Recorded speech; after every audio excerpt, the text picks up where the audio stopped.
Fala aí, galerinha do ENA. Aqui quem tá falando é o Roger, professor de Sociologia de vocês.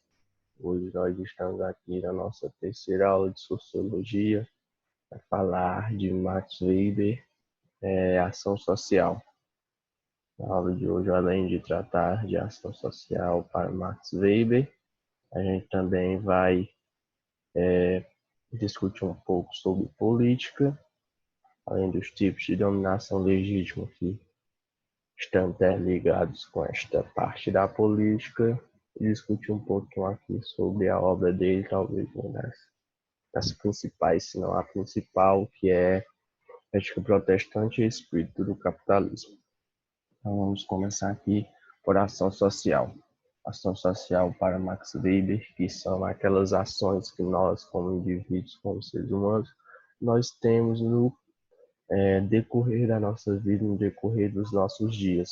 É a forma como nós agimos de acordo com as situações que são propostas, de acordo com as ocasiões que surgem no nosso dia a dia, na nossa vida.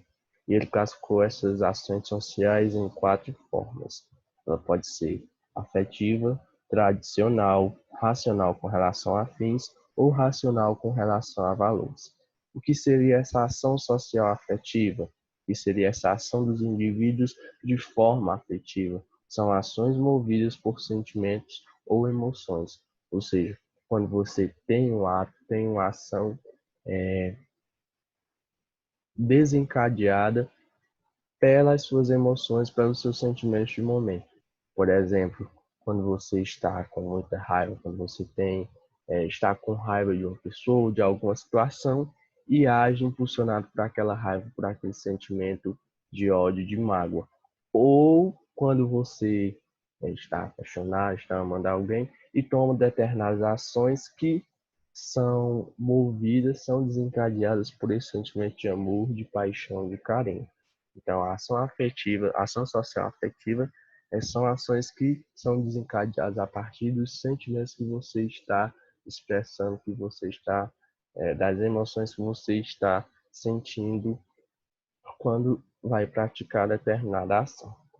A ação tradicional, a ação social tradicional são ações movidas por costumes, por hábitos.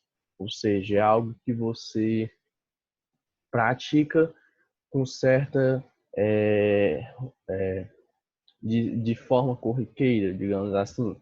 É como se fosse uma tradição que você criou, seja algo particular. Você, como você tem a mania, tem a tradição, tem um costume de se acordar às 7 horas da manhã, tomar banho, e tomar banho, por exemplo. É um costume seu, é um hábito. Você tem um costume de antes de dormir, sei lá, beber leite quente ou algo do tipo. É um costume que você adquiriu, um costume particular a você. Da mesma forma, quando nós vamos para uma esfera mais macro, por exemplo, vamos para a parte da religião. Na quaresma, os católicos, aqui esse exemplo, eles costumam não consumir carne vermelha. Eles costumam, especialmente na Semana Santa, consumir peixe. Então, esta é uma tradição, este é um costume, este é um hábito que é desenvolvido e é passado de geração em geração. Então, quando você pensa em ação social tradicional, você está interligado aos seus costumes, às tradições, seja algo particular seu ou seja algo que também é expresso de forma coletiva. A ação social racional com relação a fins. Essa daqui são ações movidas por desejo de obter algo. Ou seja, quando você tem uma meta, traça um plano para alcançar esta meta, traça, digamos, escalona passos que você deve ter, ações que você deve ter em determinado período, em determinado espaço de tempo para poder alcançar algo. Por exemplo, vocês agora, exemplo, desejam chegar lá no dia da prova do Enem, realizar uma boa prova, ter uma boa pontuação e assim conseguir adentrar na faculdade no curso que desejam. Então, vocês têm uma causa fim, têm um objetivo a ser alcançado.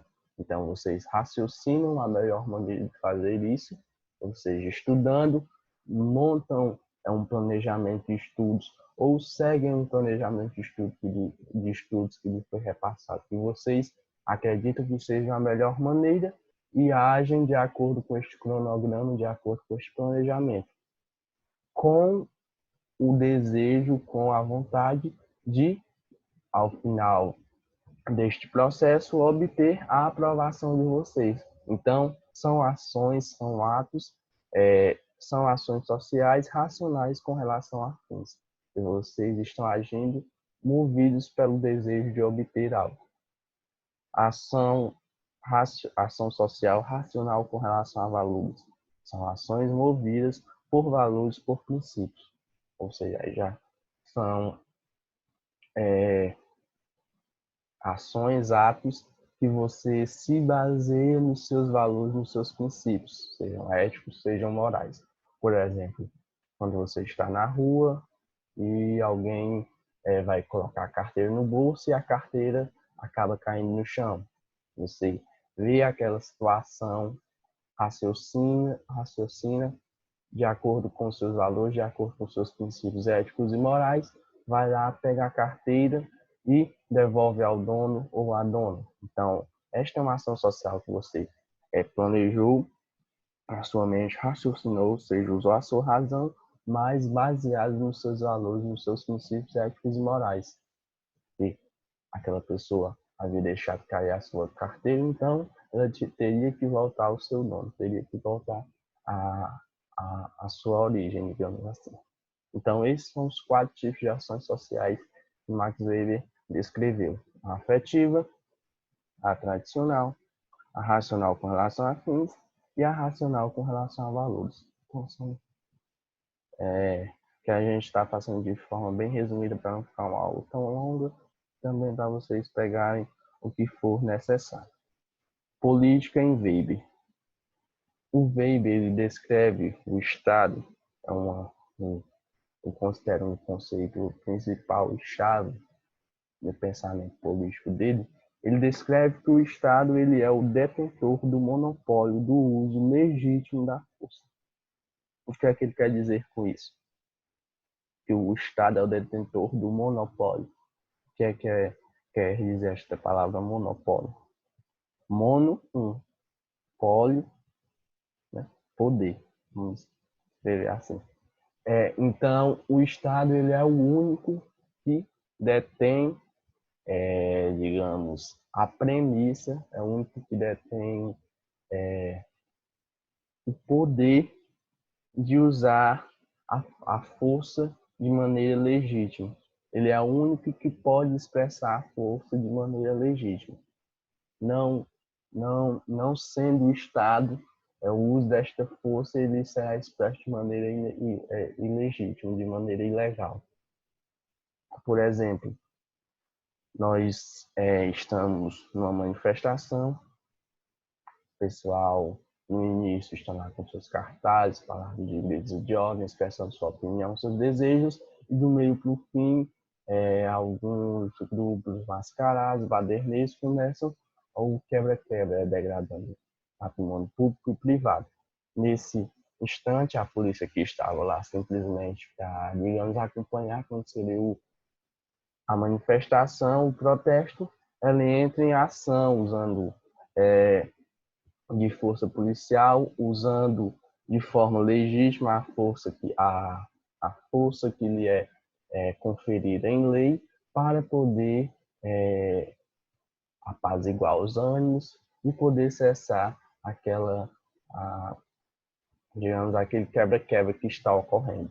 Então, isto é conferido em lei, isto é conferido ao Estado, através das suas forças de segurança, o monopólio do uso legítimo da força. Então, para garantir a lei e a ordem, inclusive tem até uma lei, não sei se ela é decretada, por decreto ou eu não sei as vias jurídicas de fato, mas eu sei que existe uma uma lei que era a GLO, né, que é Garantia de Lei da Ordem, e garante, digamos, de forma mais específica este monopólio do uso legítimo da força, que é usado em tempos de crise, se não me engano, em tempos que a greve é dos órgãos de segurança. Então, este é um conceito-chave que eu considero de Weber. E a política, para ele, é a luta por poder dentro do Estado, ou seja, determinados grupos opostos, determinados grupos oposicionistas, eles entram no embate político dentro desta esfera política para poder alcançar o controle do poder, o controle que lhe é conferido do poder que o Estado pode lhe oferecer. Esse poder, nada mais, nada menos é do que a capacidade de dominar, de exercer sua vontade.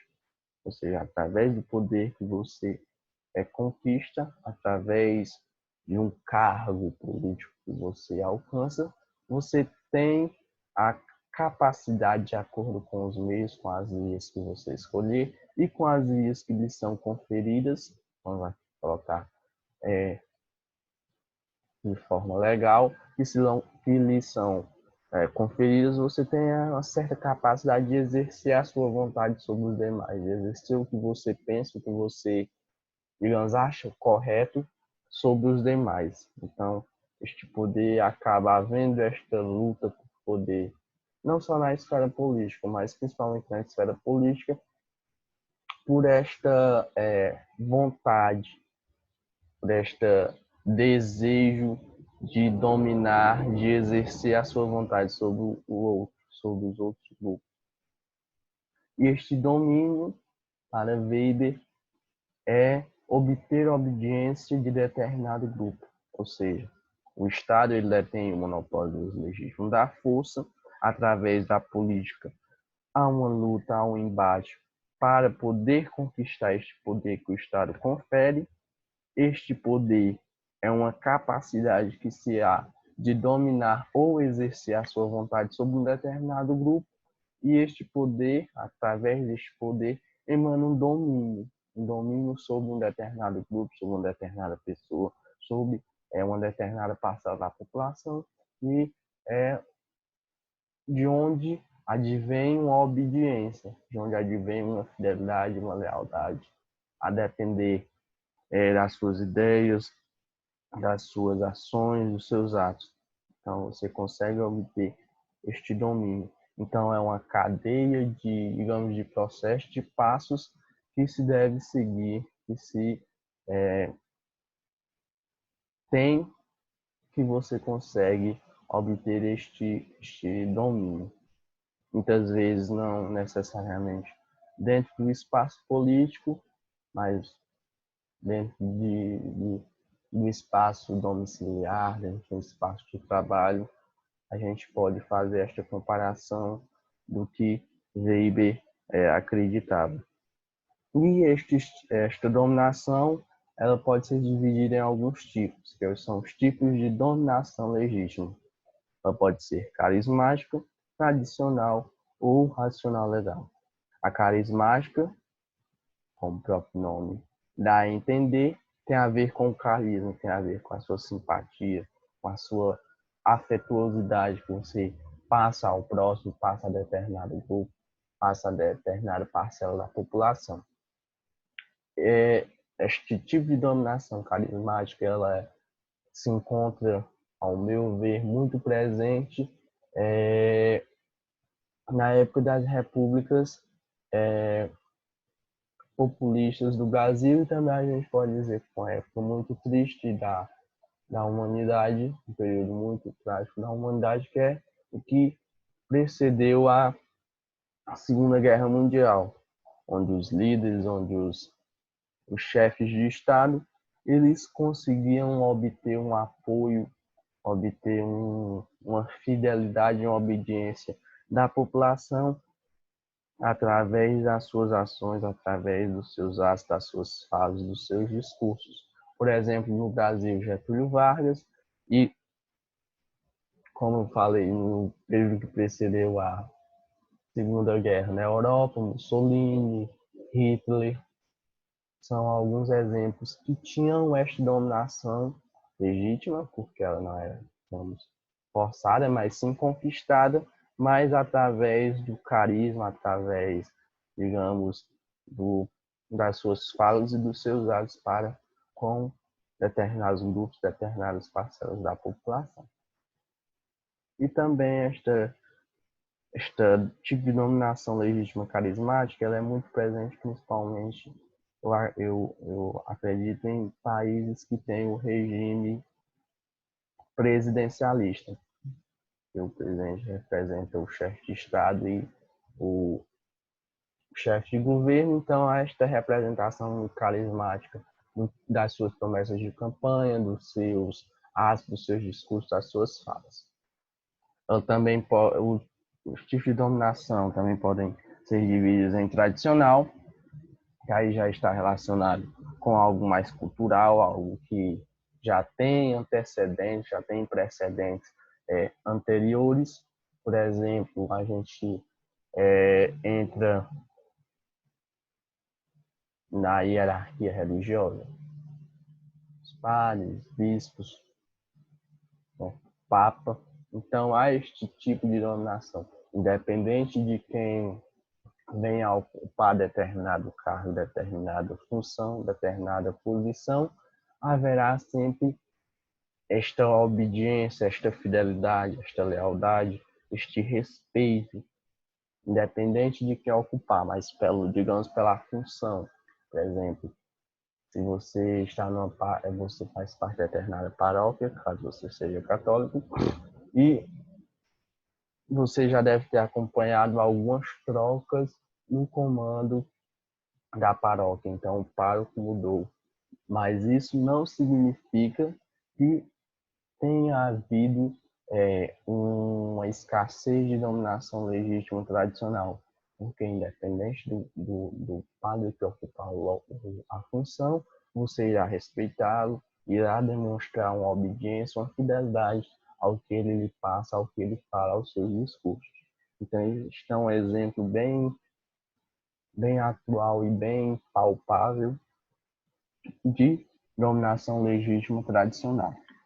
E a dominação legítima racional legal já está relacionado com as leis, com as normas, no nosso caso aqui no Brasil, com a Constituição, a nossa Carta Magna, que é a nossa lei maior, que ela determina, ela legisla sobre alguns tipos de dominação, por exemplo, o presidente, os governadores, os prefeitos. Então, esses são tipos de dominação racional legal. O poder que lhe é conferido, os atos que lhe são resguardados pela lei, eles são resguardados através de uma regulamentação, através de uma lei. Então, é racional legal, porque foi raciocinado, foi pensado de acordo com a razão, de acordo com determinados propósitos, e legal aqui implica em leis, em normas e regulamentos, no nosso caso, a Constituição Federal. Então, esses são os 3 tipos de dominação legítima: carismática, tradicional e racional legal. Agora vamos aqui para a obra dele, que é Ética Protestante e o Espírito do Capitalismo. Esta é uma obra que relaciona religião, política e economia, que a gente está aqui. Ele trata do período, digamos, anterior, durante e posterior à Reforma Protestante, ou seja, antes havia uma dominação da Igreja Católica, a política era, de certa forma, uma monarquia, de certa forma não, perdão, era uma monarquia, e havia a dominação, logicamente, do clero, da nobreza e do rei. Então, esta política era muito centralizada.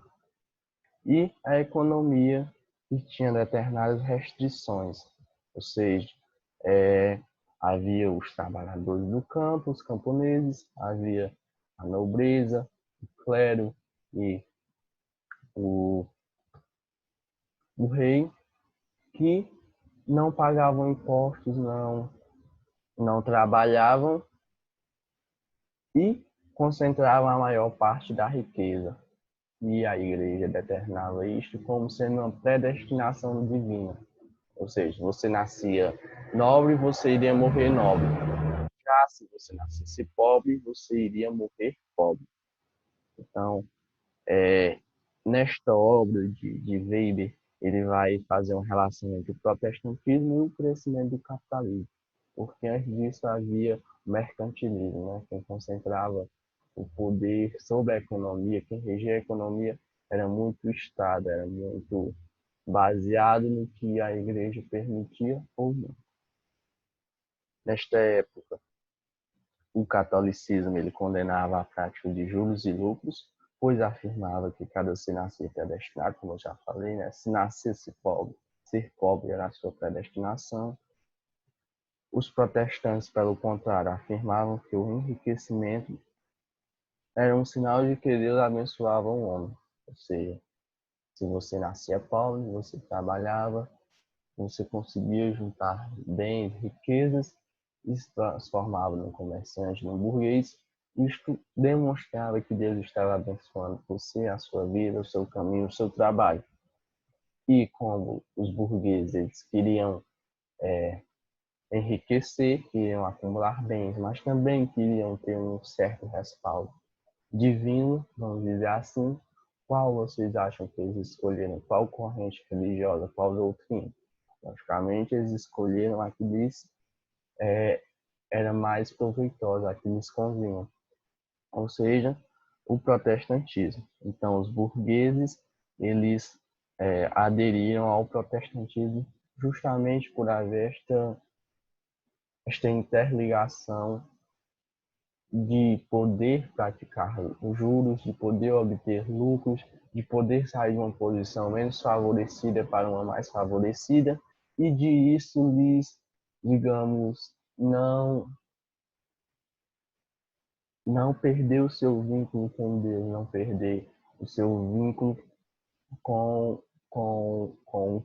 a sua fé, com a sua religião, pois este enriquecimento, este acúmulo de bens, lhe lhe demonstrava que Deus estava lhe abençoando, que Deus estava é, contigo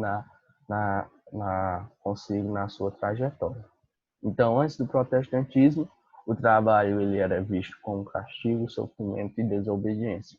Aristóteles, em sua obra A Política, dizia que o trabalho embrutece o homem e lhe limita intelectualmente. Então, havia esta divisão, os que trabalhavam e os que iriam trabalhar apenas com a sua razão, com a sua mente, com o seu intelecto, né? Que era o ócio. Tinham os do trabalho manual, do trabalho braçal, e aqueles que iam para o ócio produtivo. Tanto que Platão dizia que devia existir uma sofocracia, ou seja, o governo dos sábios, o governo dos filósofos. Eles não perderem tempo trabalhando com trabalho braçal, eles teriam como ter decisões melhores, ter decisões mais sábias, em detrimento daqueles que estavam ali no labor, estavam no trabalho físico, no esforço físico. Com o protestantismo, inverteu-se esta ideia, ou seja, o que era indigno, o que era sinônimo de castigo, de sofrimento e de desobediência, passou a ser algo digno, algo que poderia lhe proporcionar uma ascensão social, poderia lhe proporcionar um acúmulo de bens e enriquecimento. Então, houve esta inversão da ideia de indigno para digno. E o espírito do capitalismo, para Weber, é a procura racional do lucro. Ou seja, você vai desenvolver meios, desenvolver mecanismos, ter atos de forma racional que possam lhe proporcionar o acúmulo de bens, o acúmulo de riquezas. E neste período, saindo da Idade Média para a Idade Moderna, com o acontecimento da Reforma Protestante, houve um período muito forte de racionalização da vida, porque antes, na Idade Média, tudo era pensado de acordo com o que a Igreja permitia, de acordo com o que convinha à Igreja, ou seja, era muito apegado aos dogmas, apegado a uma explicação de forma mais teológica. E saindo da Idade Média, que nós consideramos a Idade das Trevas, para a modernidade, né, o século das luzes, houve esta forma de pensar a vida de maneira mais racional, abandonar um pouco esta forma de ver o mundo de maneira teológica para tentar buscar uma explicação racional para os eventos, para os acontecimentos. Deixar de se basear no que a igreja achava como correto, por lhe convir, por lhe conferir um domínio, um poder, para quebrar determinados horizontes, quebrar determinadas barreiras, para explicar de forma científica os acontecimentos do dia a dia, os acontecimentos do mundo. Então, houve esta racionalização da vida. Então, a gente tratou aqui um pouco de ação social, afetiva, tradicional, racional com relação a fins e racional com relação a valores. Um pouco de Weber, um dos conceitos principais é que ele acredita que o Estado ele é o detentor do monopólio dos legítimos da força. Falando um pouco de domínio, discutindo aqui um pouco sobre a ética protestante e o espírito do capitalismo, que relaciona o surgimento do protestantismo, a quebra, digamos, da lógica unidirecional do pensamento da Igreja Católica, de que você nascia pobre, tinha que ser pobre. Surgiu o protestantismo, que acreditava que se você enriquecesse, você conseguia ascender socialmente, financeiramente, é porque você estava sendo abençoado por Deus.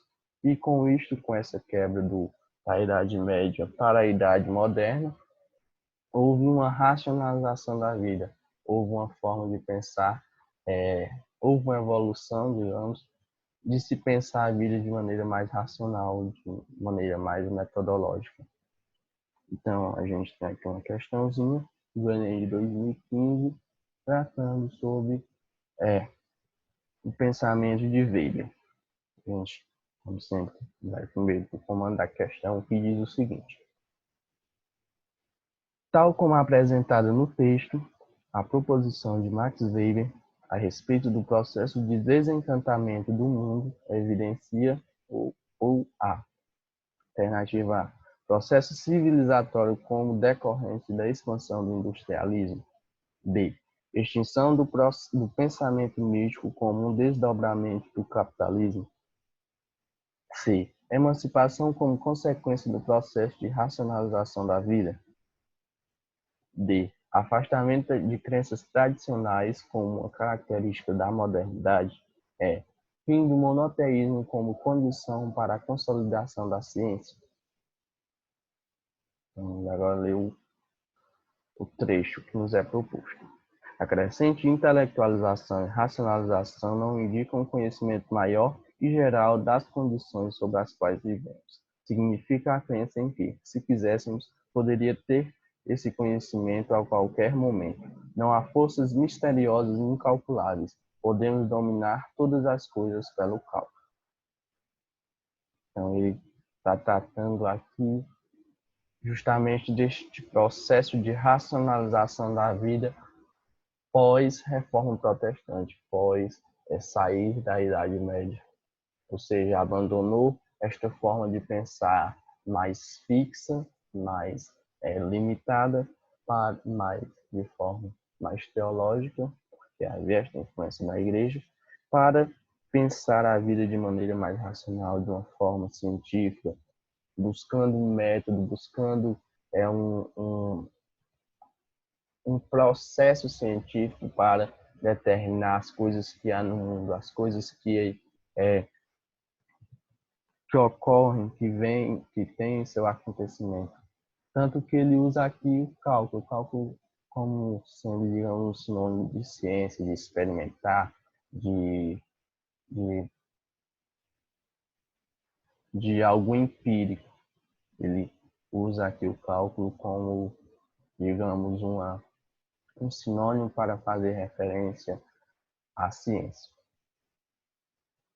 Então, tal como apresentado no texto, a proposição de Max Weber a respeito do processo de desencantamento do mundo evidencia, letra A, o progresso civilizatório como decorrência da expansão do industrialismo.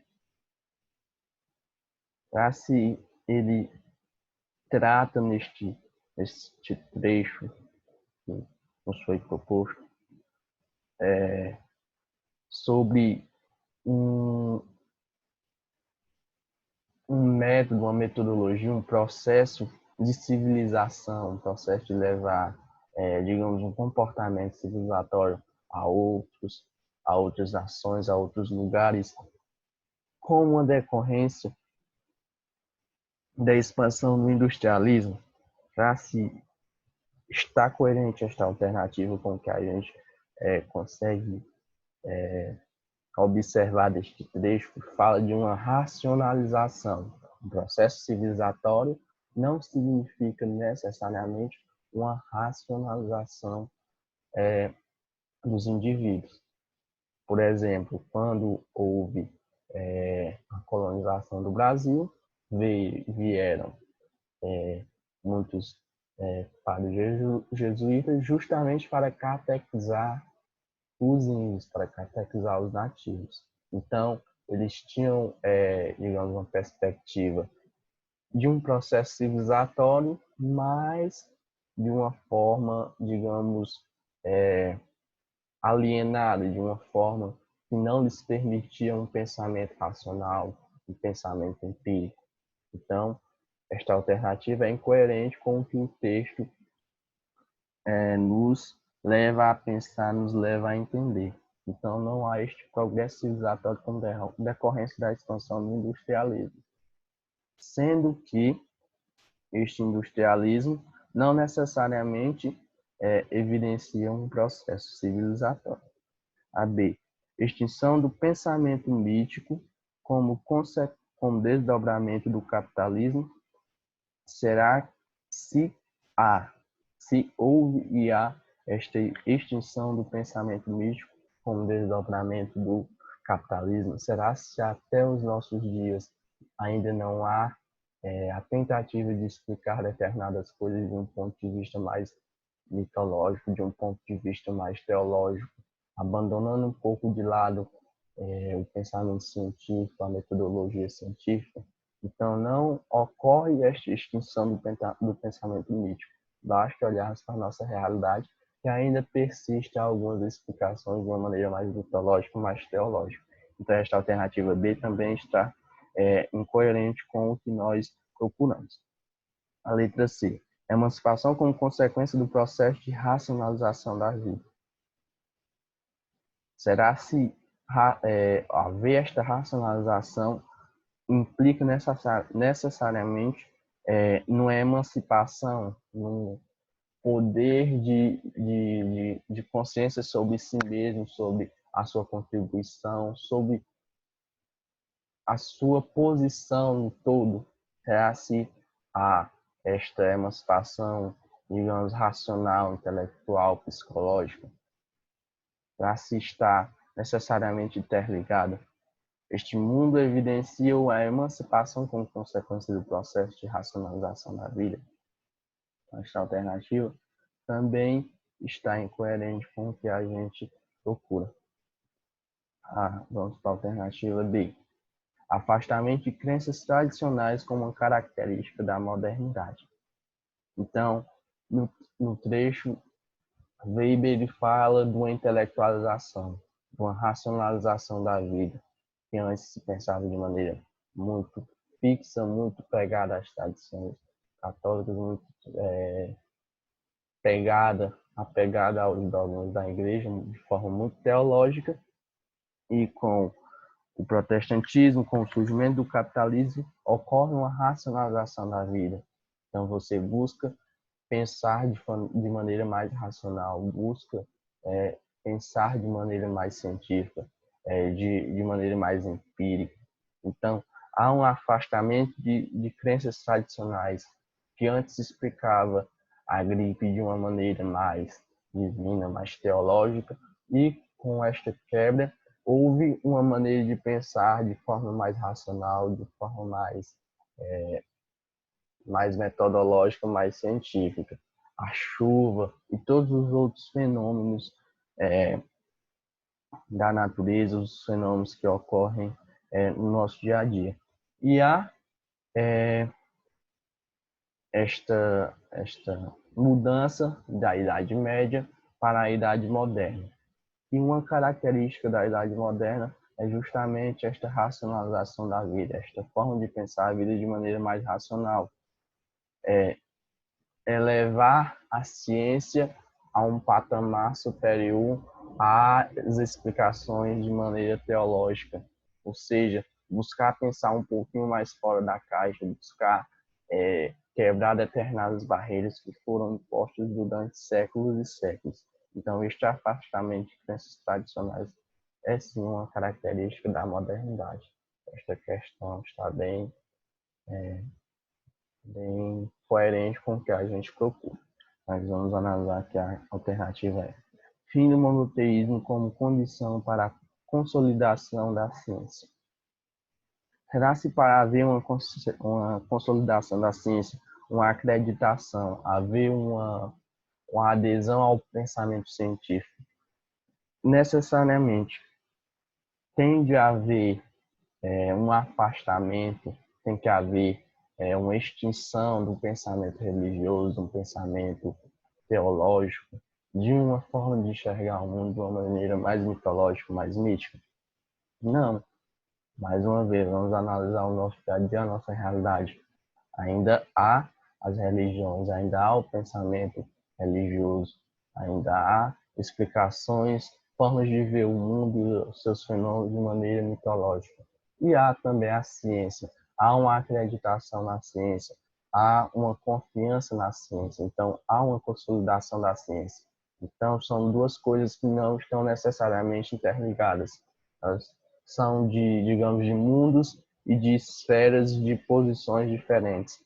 Então, para a ciência existir, não necessita necessariamente que a religião, que o monoteísmo, que esta forma de enxergar o mundo de uma maneira mais mitológica, mais divina, esteja fim. As duas podem coexistir perfeitamente. Então, esta alternativa também incoerente com o que a gente procura. Ficando aqui com a letra D. Então, vamos ver aqui o enunciado. Tal como apresentada no texto, a proposição de Max Weber a respeito do processo de desencantamento do mundo evidencia o afastamento de crenças tradicionais como uma característica da modernidade. Então, passar da Idade Média para a Idade Moderna, há este afastamento de crenças tradicionais, ou seja, deixa mais de lado este pensamento teológico, este pensamento dogmático baseado nas crenças religiosas, para pensar a vida de maneira mais racional, pensar a vida de maneira mais científica, que é sim uma das características da modernidade. A nossa alternativa correta, a letra D. Então, galerinha, essa aqui foi a nossa aula de Sociologia. Max Weber, ação social. A gente fala um pouco de ação social, os tipos de ação social, também de política, os tipos de dominação, discutir um pouquinho sobre a obra dele, Ética Protestante e o Espírito do Capitalismo, e resolver uma questãozinha do Enem. Então, caso tenha ficado alguma dúvida, caso tenha ficado algo não bem compreensível, vocês podem entrar em contato comigo, podem procurar, né? Vocês têm como ter acesso ao meu contato, então é só entrar em contato comigo, que eu vou procurar uma maneira de lhes ajudar a adicionar a dúvida que vocês porventura venham a ter. Então, obrigado Tenham um, um- se protejam, fiquem em casa, fiquem bem. Até a próxima. Valeu.